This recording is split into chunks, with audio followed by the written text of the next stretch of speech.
जे आपल्याबरोबर 3 वर्षापूर्वी घडलेलं आहे त्या घडलेल्या घटनेचा निषेध आणि त्यांना त्यांची घर आणि त्यांची जागा दाखवण्यासाठी जो कोणी उमेदवार येईल, जो कोणी पक्ष येईल, त्याला आपल्याला प्रथम घरात बसवायचं आहे. वैयक्तिक निर्णय हा प्रत्येक माणसाला घेण्याचा अधिकार असतो. त्या पद्धतीत सचिन भाऊंनी त्यावेळेला घेतला असेल. त्यामुळे ती पक्षाची भूमिका होती किंवा पवारसाहेबांनी त्यांना पाठवलं अशी काही कोणती भूमिका नव्हती. आपल्याकडून ह्या सगळ्या ज्या गोष्टी चुकून मागून राहून गेल्या असतील तर आपण त्या सांभाळून घेऊन सगळ्यांना लोकांमध्ये जाऊन सांगितलं पाहिजे की आपण याच्याशी प्रयत्नशील आहोत आणि गरजेचं आहे. जर हे सत्तेत जर हे सरकार आलं नाही तर पुढचं येणारं सरकार काय करेल ह्याची गॅरंटी नाही, कारण आताच त्यांनी पूर्ण भांडवल संपवून बसलेले आहेत. मतदान चिन्हसुद्धा लोकांना मशाल ही माहिती आहे आणि सोबतीला राष्ट्रवादी आहे, काँग्रेस आहे. त्यामुळे मी पुन्हा एकदा तुम्हाला सांगेन, मशाल घेऊन हाती आम्ही नक्कीच 23 तारखेला विजयाची तुतारी वाजवू.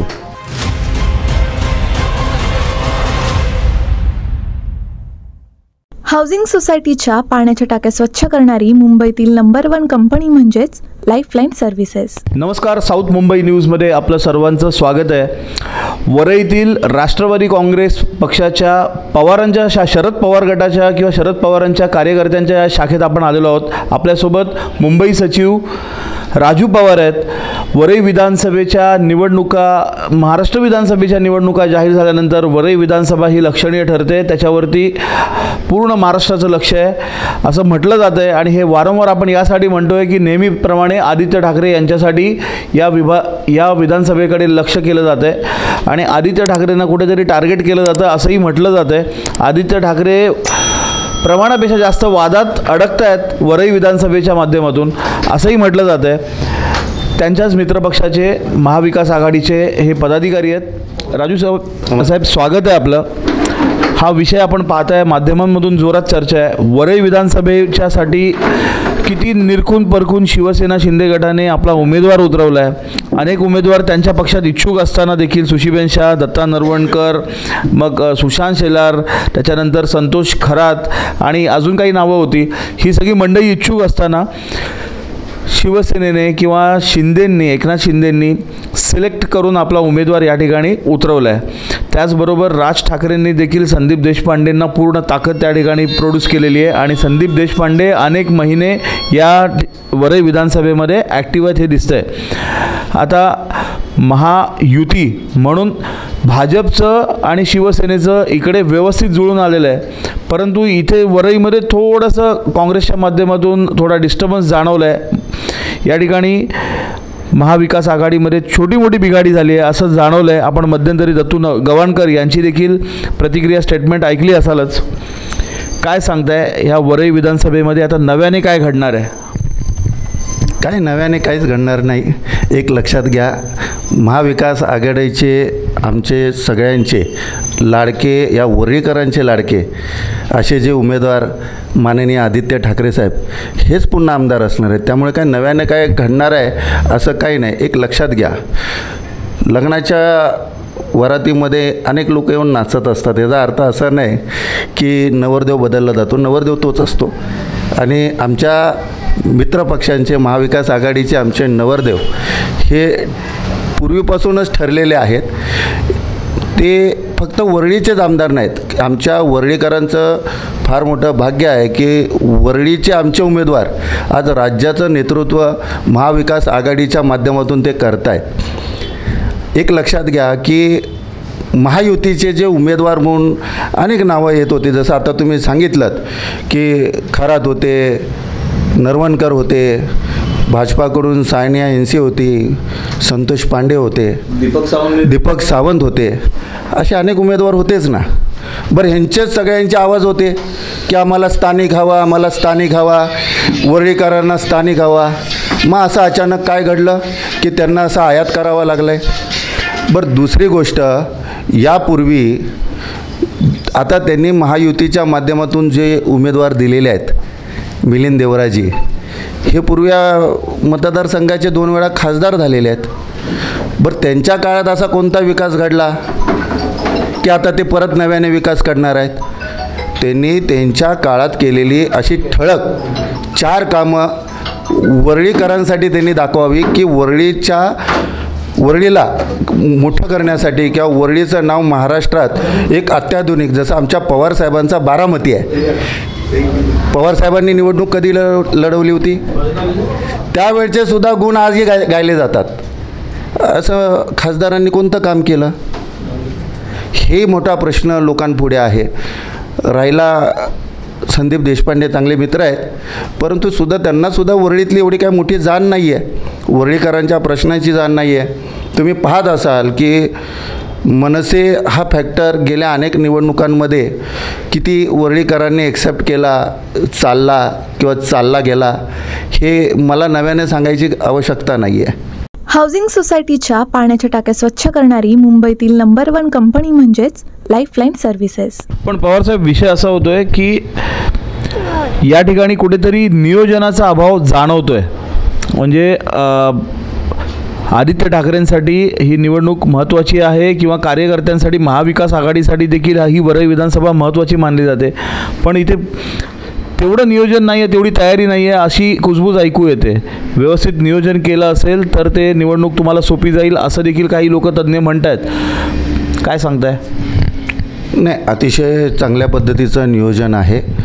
आम्ही महाविकास आघाडी म्हणून शिवसेना पक्षाचे सर्व शाखाप्रमुख, आमच्या पक्षाचे सर्व वार्ड अध्यक्ष, सर्व सेलचे पदाधिकारी त्या वार्डामध्ये किंवा त्या प्रभागामध्ये अतिशय एकत्रित राहून बारकाईने त्यांचे गटाध्यक्ष असतील, आमचे बूथ अध्यक्ष असतील, काँग्रेसचे ब्लॉक अध्यक्ष असतील, असे सगळे एकत्रित बसून आम्ही माननीय जे आता इथले आमचे निवडणूक प्रमुख आहेत सुनीलजी शिंदे यांच्या नेतृत्वामध्ये आम्ही अतिशय चांगल्या एकोप्याने काम करतो आहे. आणि काही लोक असे म्हणत असतील की यांचं कुठेतरी असं निवडणुकीच्या दृष्टीने सध्या यांचं वातावरण नाही आहे किंवा वातावरण दाखवण्यासाठी किंवा कुठेतरी आज तुम्ही बघितलं असेल की फॉर्म भरताना जी गर्दी होती, गर्दी कोणाला दाखवावी लागते? अनेकांच्या तुम्ही सभासुद्धा पाहिल्या असतील की ते सभेत गर्दीचं रूपांतर करू शकतात, ते मतात करू शकत नाहीत. आमचं मतातलं रूपांतर तुम्हाला येणाऱ्या 23 तारखेला दिसेल. त्यामुळे आमचं नियोजन खूप चांगलं आहे. आणि आदित्य साहेब हे काय नवीन नवखे उमेदवार तर नाही आहेत, त्यामुळे लोकांना किंवा त्यांचं जे चिन्ह आहे, तुम्ही पाहत असाल की खासदारकीला आमचे जे मित्रपक्षाचे उमेदवार म्हणून अरविंदजी सावंत साहेब होते, त्यांचं चिन्ह मशाल होतं आणि ते पोचलं लोकांपर्यंत. त्यामुळे मतदान चिन्हसुद्धा लोकांना मशाल ही माहिती आहे. आणि सोबतीला राष्ट्रवादी आहे, काँग्रेस आहे. त्यामुळे मी पुन्हा एकदा तुम्हाला सांगेन, मशाल घेऊन हाती आम्ही नक्कीच 23 तारखेला विजयाची तुतारी वाजवू. पण पवारसाहेब, याच्यात विषय असा येतो की जे मतदार ज्या उमेदवारांना निवडून देतात ते उद्या त्या पक्षात राहतील की नाही याची शाश्वती नाही, हे सर्वसामान्य मतदारांचं म्हणणं आहे. तुमच्या पक्षाच्या नेत्यांना सोडून इतर आमदार पळतात, हे असं वारंवार घडलेलं आहे महाराष्ट्रामध्ये. आता आपण एवढी मोठी फूट बघितली 2 प्रादेशिक पक्षांमध्ये, तुमचा पक्ष देखील याच्यातून बचावलेला नाही आहे. पुन्हा हे कशावरून नाही होणार? आणि मग परत तुमची महाविकास आघाडी, मग हे इकडे हे तिकडे, सरकार कोणाचं काय, सगळा गोंधळच आहे. परत त्याशिवाय भाजपचे काही लोक गपचूप सांगतात देखील की शरद पवार साहेबांना घेऊन आम्ही सत्ता स्थापन करू देखील गरज पडल्यास. हे असं आतून सांगतात, हे ऑन रेकॉर्ड नाही आहे. आता बोला तुम्ही याच्यावरती काय होऊ शकतं? एक लक्षात घ्या, आपण सांगितलं की आमदार निवडून आल्यानंतर मतदारांना वाटतं की बाबा हा निवडून आलेला आमदार आमचा राहील का, ह्याच पक्षात राहील का. सर्वात प्रथम मी आपल्याला सांगू इच्छितो की कारण की ह्या जे शिवसेनेचे ज्या ह्या ठिकाणी उमेदवार म्हणून जे आदित्य ठाकरे आहेत, त्यांचे वडीलच एका पक्षाचे पक्षप्रमुख आहेत. आणि पक्षप्रमुख ह्यांचा मुलगा म्हणून ते पक्ष सोडून जातील किंवा पक्षातून बाजूला जातील, हे दुरान्वय शक्य नाही.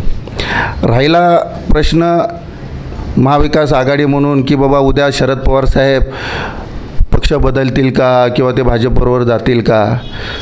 पवारसाहेब फार मोठी दूरदृष्टी असणारे नेते आहेत, त्यांना काळाची पावलं कळतात. राजकारण त्यांच्या आजूबाजूला फिरत असतं, त्यामुळे ते काय राजकारणासाठी अशी काय भूमिका घेतील असं आम्हाला तर वाटत नाही. शेवटी आदरणीय पवारसाहेब फार मोठे नेते आहेत आणि महाराष्ट्र नाही देश चालवण्याची ताकद आणि ती शक्ती त्यांच्यामध्ये आहे.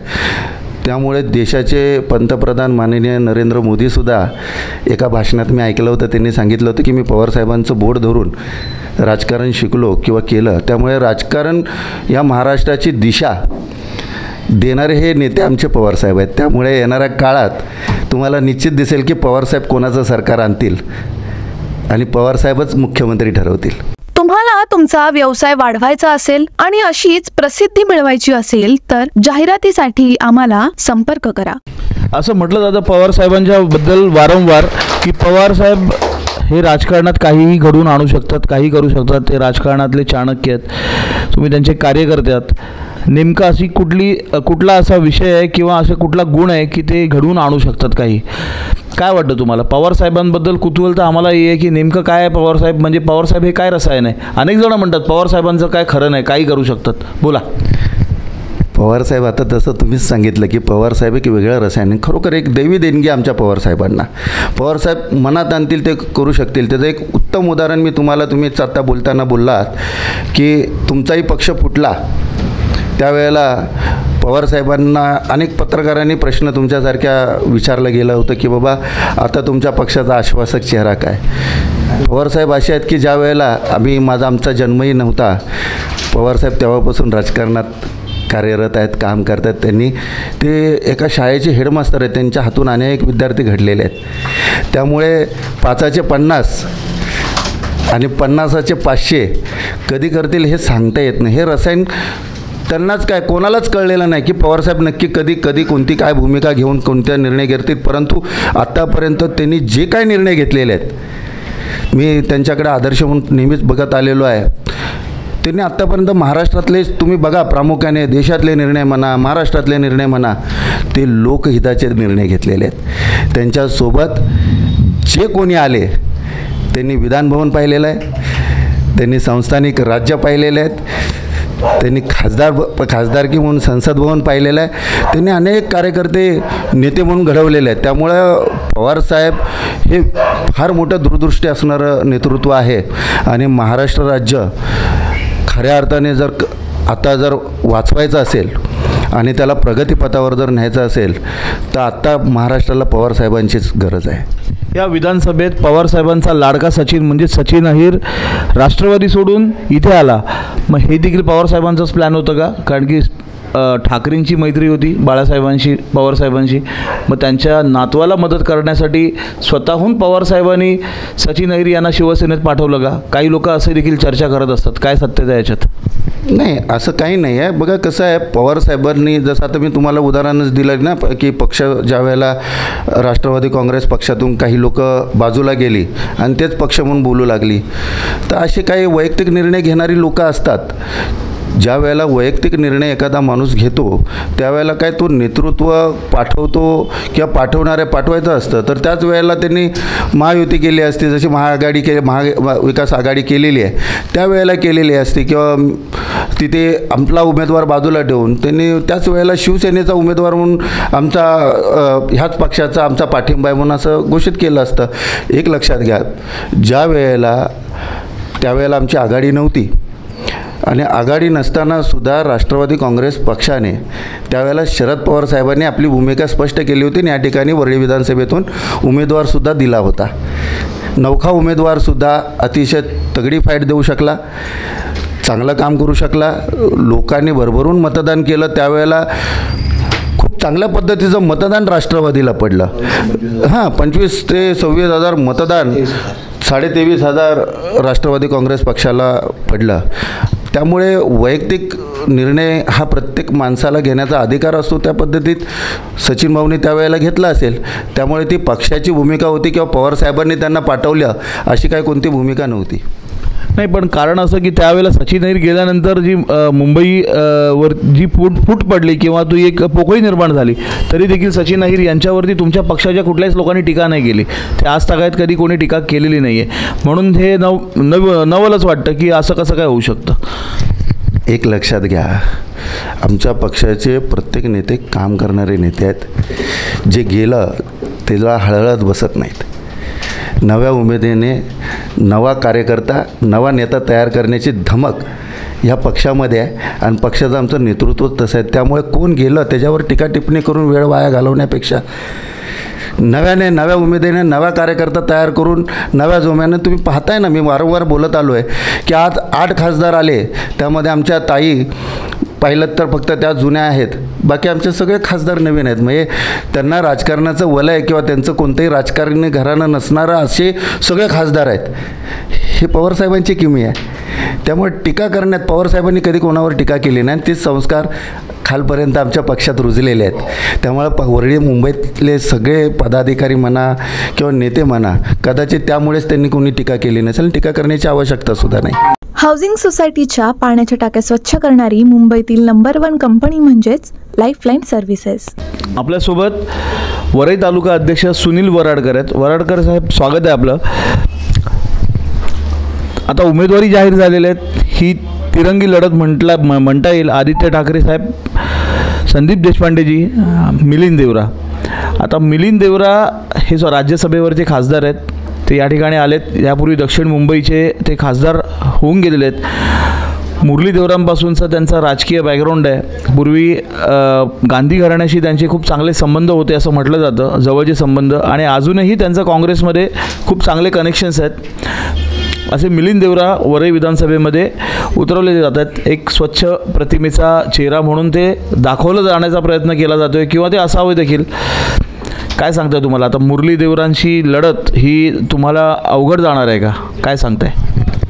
आपल्या माध्यमातून सांगू इच्छितो, आपण जी लढत अवघड म्हणतात ती कदाचित आमच्यासाठी आता सोपी निवडणूक झालेली आहे. कारण आम्ही सर्वांनी चंग बांधला. आदरणीय पवारसाहेबांनी जो आम्हाला आदेश दिला आहे, आदरणीय सुप्रियाताईंनी आमच्या प्रांताध्यक्षांनी आदेश दिला आहे की आपल्याला कोणत्याही पद्धतीत जे आपल्याबरोबर 3 वर्षापूर्वी घडलेलं आहे त्या घडलेल्या घटनेचा निषेध आणि त्यांना त्यांची घर आणि त्यांची जागा दाखवण्यासाठी जो कोणी उमेदवार येईल, जो कोणी पक्ष येईल, त्याला आपल्याला प्रथम घरात बसवायचं आहे.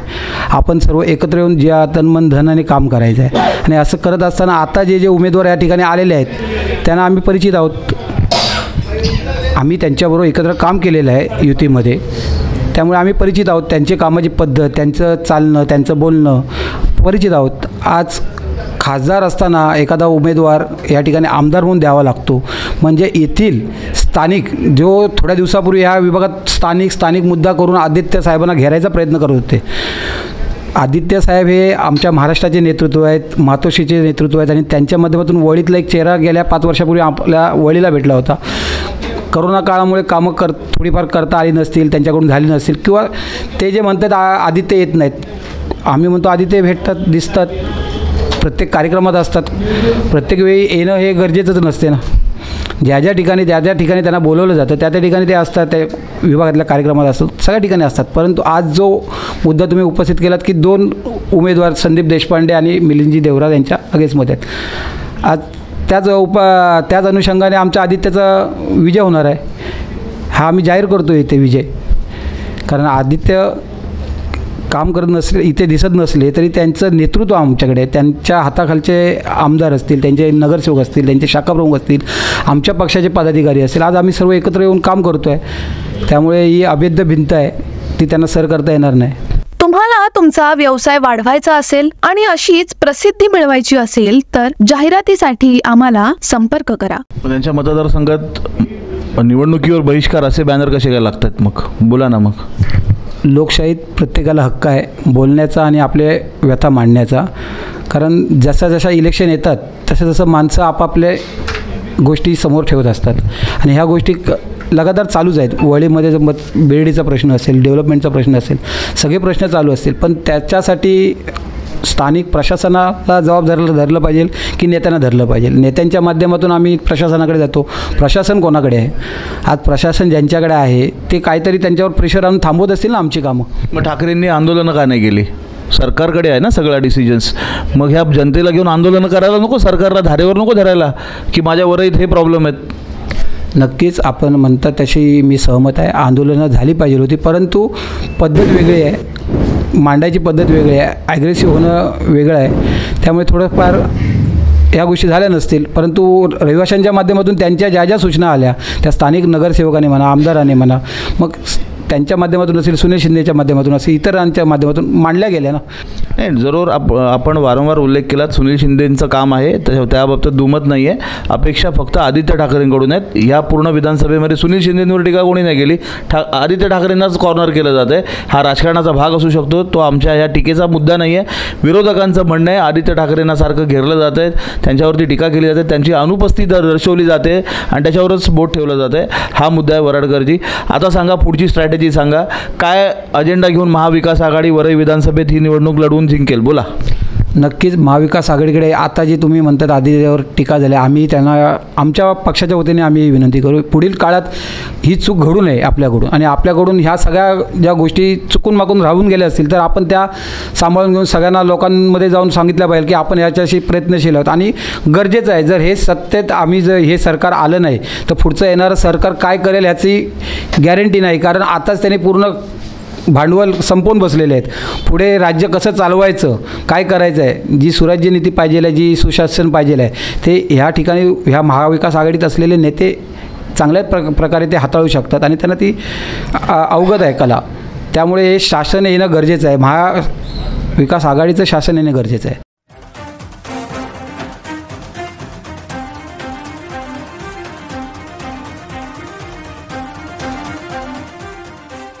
साऊथ मुंबई विभागातील घडामोडी जाणून घेण्यासाठी साऊथ मुंबई न्यूज चॅनलला लाईक, फॉलो, शेअर आणि सबस्क्राईब करा आणि बेल आयकॉनवर क्लिक करून ऑल करायला विसरू नका.